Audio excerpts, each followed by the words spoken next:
This is the Banner Saga, a game developed by Stoic Studios in 2016 with a score composed by Austin Wintory, known for his other work in games like Abzu or this little game called Journey. You might have seen it. It's got an owl person in it, or a cat or something. Anyway, it's popular. Now, I'm really passionate about game soundtracks, despite the fact that I can hardly tell the difference between an Aeolian mode and an arpeggiated scale when it comes to music theory. But I think that's what makes game soundtracks so special. They tell a story without being reliant on being music for music's sake. And it is that trait that is so incredibly obvious in the Banner Saga series. Everything about it, including its soundtrack, tells a story. There's one song in particular I want to talk about that occurs near the end of the game. However, before you and I just jump down that doozy of a rabbit hole, I need to talk about the game's form, as well as the game's main musical theme, which is the first few bars that you heard right before I started talking. So, to begin, imagine this. The sun has halted in the sky, the world slowly tears itself apart, and a great serpent threatens to eat whatever's left wandering the abandoned Costco-looking wastelands after everything is said and done. There's no happy ending to this story. There's no perfect solution. Yeah, it's an epic Icelandic or Norwegian or whatever's tale about mighty heroes like Hakon here. Now stand down, or you'll be missing more than your horns. And of course, it's a story about villains with excellent choice in outerwear and weirdly well-defined musculature. Like this guy, Bulwark. But more than any of those things, this is a story about the end. This is reflected no better than in the game's soundtrack. So let's listen to that main theme again, this time with a quick transcription I whipped up.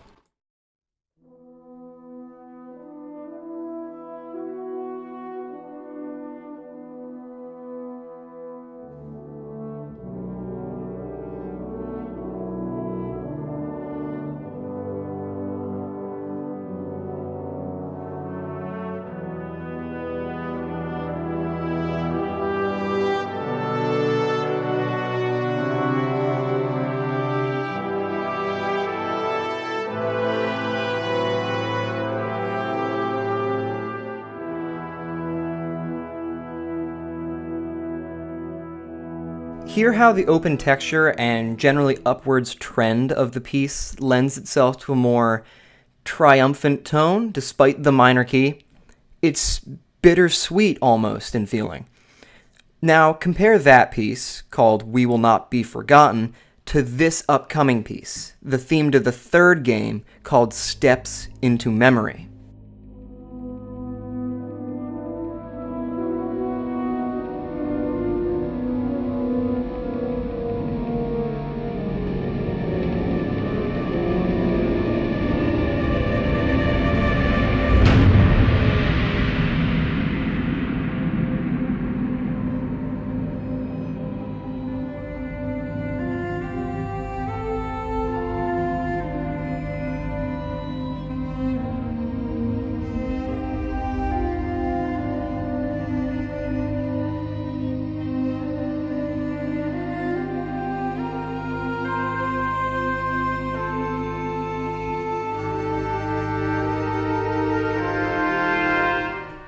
Notice how the song remembers the first theme, calling back to it in almost the exact same way, even remaining in the same key of E minor before the dissonance and white noise create chaos in the piece, and that deep drum hit marks the key change.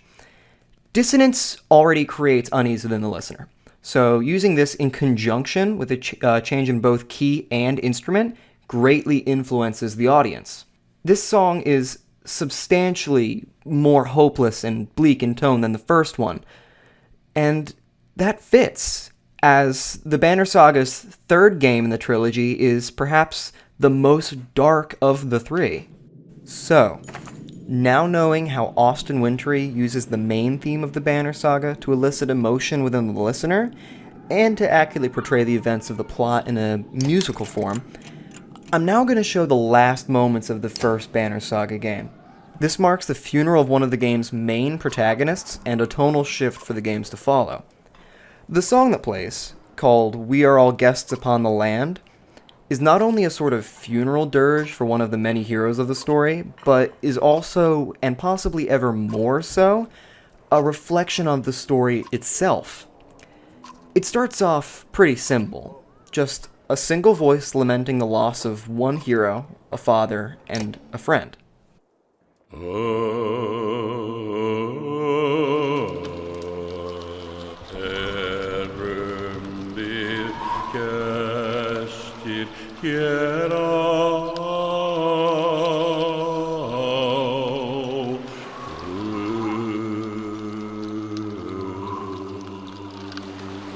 Then there, another voice.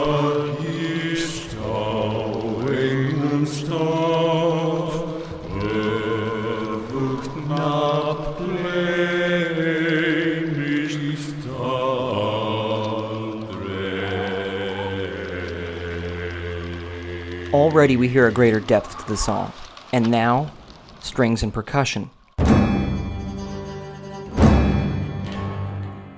Now comes the addition of a third voice, a female voice.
So, needless to say, there's a lot to unpack in this piece. From the visuals of the gameplay, to the main melody, to the recurring main theme, to the instruments used, to that shouting chorus in the background. One of the most important pieces is the main theme recurring though, so let's talk about that for a second. You can really hear it come back when the funeral barge carrying the hero moves from the bright light of the real world to that visual darkness of the afterlife. That's when everything comes together. That's when you can hear all those instruments working together. That's when you hear that main theme return in a different key, though it might be D minor instead of E minor. And that's when you can hear that sort of shouting chorus return, and they have that chant almost. That's when the texture becomes dense and rich, and it has the most character, I think, out of any song in this entire franchise. And speaking of the texture in the second half, it is the variety of instruments and vocals present that gives so much emotional depth to the section as a whole. Whereas the first time the main theme arises in the main menu, it's reliant solely on the brass section. And that's fine. The brass section, even on its own, has incredible strength, and a lot of times is used for that triumphant sound, that sort of sense of victory, of heroism. This time, however, in the end of the game, in the final act, as the curtain closes, there's an apotheosis of sorts in using the main theme. The use of the violins and the percussion and the vocals gives that depth that it really, really needs to shine. Whereas the brass is used for moments of triumph and heroism, the violins and vocals have so much more tonal utility. So in addition to that sense of triumph that you get from the chorus and the powerful violins in those thrumming beats, you also get that sense of grief, of loss, and as more and more instruments are added throughout the piece, it's almost like a sense of transformation, of moving on, of progressing. Now, obviously, the lyrics are important in this piece as well. Written and spoken in Icelandic, they read, Ul erum við gestir hér á grund, aldrei að gista einum stað, gofugt nafn gleymist aldrei. And that shouting that you hear in the background during the second half, the more complex and complete half of the piece, they say, Min veður minst. Now, translated into English, those lyrics mean, we are all guests upon the land, never to stay in one place. A noble name shall never perish. And then that last line means so much. It's the most important line of this entire piece. It means, I will not be forgotten. And that's a recall to the first main theme. That main theme that plays the main menu of the first game. That main theme is called We Will Not Be Forgotten. And I think that's also what the main character, the character that died here, that's what they want more than anything. That's what anybody, I think, really wants more than anything, is when they're gone, for people to remember them. And he won't be forgotten, because he's leaving behind a legacy, as are, every character that exists in this game. He's leaving behind a daughter, he's leaving behind a friend, he's leaving behind a huge, he's leaving behind a saga. That's why that last line is so important. So you take all these components, you take the instruments, you take the vocals, the lyrics, the texture, the returning leitmotif, and it gives you such incredibly complex emotion within just this 1 3-minute stretch.